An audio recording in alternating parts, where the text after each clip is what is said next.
भद्रक जिला धामनगर गोष्ठी स्वास्थ्य केन्द्र रे कार्यरत नर्सिंग ऑफिसर रंजिता नायक उपरे आसी सांघातिक अभियोग जहाँकि जड़े असुस्थ शिशुपुत्र को तांको बापा माँ स्वास्थ्य केन्द्र को आनी बेले नर्सिंग ऑफिसर रंजिता नायक सेवा करने परिवर्ते जातिआण मंतव्य देई असभ्य भाषा गाली गुलज करथिले। तेणु गोष्ठी स्वास्थ्य केन्द्र चिकित्सा अधिकारी जिलापाल एवं जिला मुख्य चिकित्सा अधिकारी निकटरे शिशुंकर बापा माँ लिखित अभियोग करिसंती। मु आसली अभियोग दवाई गत शुक्रवार दिन 12:30 बेड़ू आम छुआ को लेकिन आसलु आम छुआ को लेकिन आसलु भेनफ्लम लगे रंजिता थिला सेठी ये नर्सिंग कहलु जाकि मैडम भेनफ्लम लगे दिंतु से कहले जाई डाक्तर को कह डाक्तर कहले मुझे लगेबी मु डाक्तर जाई कहलु आम जा कहला बेड़ू डाक्तर छुआर अवस्था देखी पूरा असुविधा थिला। डाक्तर निजे उठिकी आसिकी सेठी सार श्री माधव सेठी सार थिले आ कामिनी मैडम थिले सार आसी कहले मैडम लगे दिंतु भेनफ्लामटा किंतु से कौन कहला मु लगे पारिबिनी भेनफ्लाम जो पचारू आम कहीं आप लगे पारे ना मो इच्छा मु लगेबी न लगेबी तुम शला पठाण तुम जाति अच्छी ना ये चली आस उल्टा सीधा एमती थरे नुह 8-10 थर एमती समस्त खाली मु पीड़ित नुह बहुत सारा लोक अच्छा एमती होती कई स्वर उत्तोलन करना आम भी रिजिड है आमर भी से ये नाला ये करने लास्ट रिजिड है आम आसिलु सहायता नबू आईन सहायता नबू एबे आम सारू जाई भेटिलु गोटे आमर 3टा ये लेखाई एफआईआर जड़े आम ये दिया हम एमओआईसी को दिया हम आउ गोटे कॉपी आमर कलेक्टर ऑफिस कलेक्टर को तबे धामनगर एनएसी अंतर्गत हबीब नगर बासिंदा मोहम्मद जमील कादरी और तांको पत्नी जबीना खातून तांको असुस्थ शिशुपुत्र को धामनगर गोष्ठी स्वास्थ्य केन्द्र को चिकित्सा पई आनिथिले। परे शिशुपुत्रर एक भैन फ्लो आवश्यक पड़िबारु कार्यरत नर्स रंजिता नायक को लगाइबाकू कहिथिले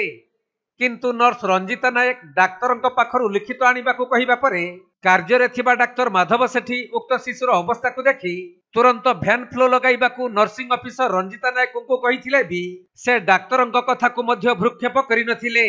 उलटी जातिआण शब्द लगाई शिशुर बापा और मां को असभ्य भाषा गाली गुलज करथिले। आज आम आसले से शुक्रवार दिन आम 12 आसले छुआ को लेकिन 2 मासर छुआ अच्छी आमर से भेन फ्लावर नगे नहीं आसने पूरा सार आसिक उठिकी विचरण देखिकी सार भी आसिक कहले तू नगे दे से कहले मु नगे पारिमिनी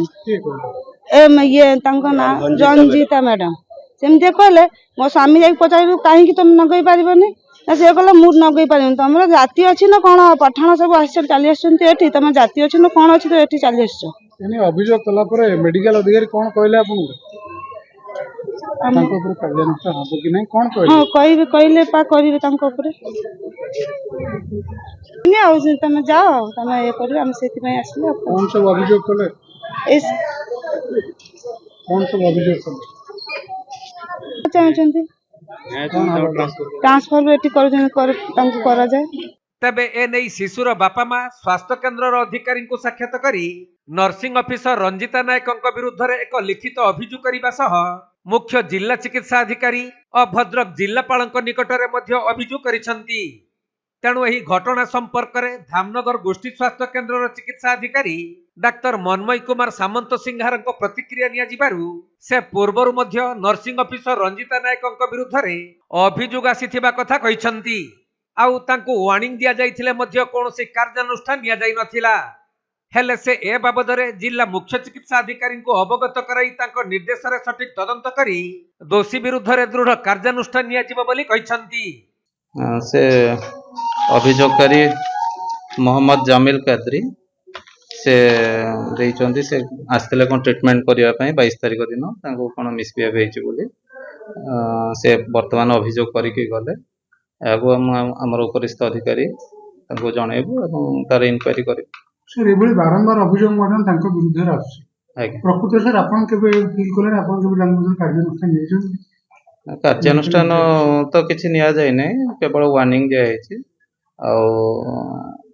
वर्तमान सीडीएम को जणैला पर सीडीएम जहा कार्यानुष्ठान सर कोन देछन केते थर देलेन सीडीएम वार्निंग गोटे थर दिया जाय जणा का परे मन से परिवर्तन होना नहीं जो अभियोग लोकमान धारणा देबा पे मध्य प्रस्तुत केले सीडीएम को जणैबो सीडीएम जहा इंक्वायरी करिवे जहा एक्शन नेबे सीडीएम ଏଭଳି ନର୍ସ ଗୁଡ଼ିକ କାର୍ଯ୍ୟାନୁଷ୍ଠାନ ହବା ଆବଶ୍ୟକତା ନା ଆବଶ୍ୟକତା? ତେଣୁ ଅଭିଯୋଗ ଆସିଛି, ଅଭିଯୋଗର ପୁଙ୍ଖାନୁପୁଙ୍ଖ ତଦନ୍ତ ହେବ। ତଦନ୍ତ ହେଲା ପରେ ତାର ଯାହା ପରିଣାମ ଆସିବ ସିଡିଏମଓ ଲେବୁଲରେ ଯାହା ଅର୍ଡର ଆସିବ ଆମେ ତାକୁ ମାନିବୁ। ତେବେ ଯାହା ସୂଚନା ରହିଛି, ଗତ ସେପ୍ଟେମ୍ବର ମାସରେ ନର୍ସିଂ ଅଫିସର ରଞ୍ଜିତା ନାୟକଙ୍କୁ ଧାମନଗର ଗୋଷ୍ଠୀ ସ୍ୱାସ୍ଥ୍ୟ କେନ୍ଦ୍ରରୁ ବଦଳି କରାଯାଇଥିଲା। କିନ୍ତୁ ନର୍ସ ଜଣକ ଏତେ କ୍ଷମତାଶାଳୀ ଯେ ବଦଳି ହେବାର ମାତ୍ର 2 ଦିନ ପରେ ଜିଲ୍ଲା ମୁଖ୍ୟ ଚିକିତ୍ସା ଅଧିକାରୀଙ୍କୁ ହାତ ବାରିସି କରି ଉକ୍ତ ବଦଳି ନିର୍ଦ୍ଦେଶକୁ ରଦ୍ଦ କରି ପୁନର୍ବାର ଧାମନଗର ଗୋଷ୍ଠୀ ସ୍ୱାସ୍ଥ୍ୟ କେନ୍ଦ୍ରରେ ଯୋଗ ଦେଇଥିଲେ। ତେଣୁ ସାଧାରଣରେ ପ୍ରଶ୍ନ ଉଠେ, ଧାମନଗର ଗୋଷ୍ଠୀ ସ୍ୱାସ୍ଥ୍ୟ କେନ୍ଦ୍ରରେ କି ମହୁ ଅଛି ଯେ ବଦଳି ନିର୍ଦ୍ଦେଶ ପରେ ବି ଅଧିକାରୀଙ୍କୁ ହାତେଇ 2 ଦିନ ମଧ୍ୟରେ ପୁଣି ଧାମନଗର ଡାକ୍ତରଖାନାରେ ସେ ଯୋଗ ଦେଇଛନ୍ତି।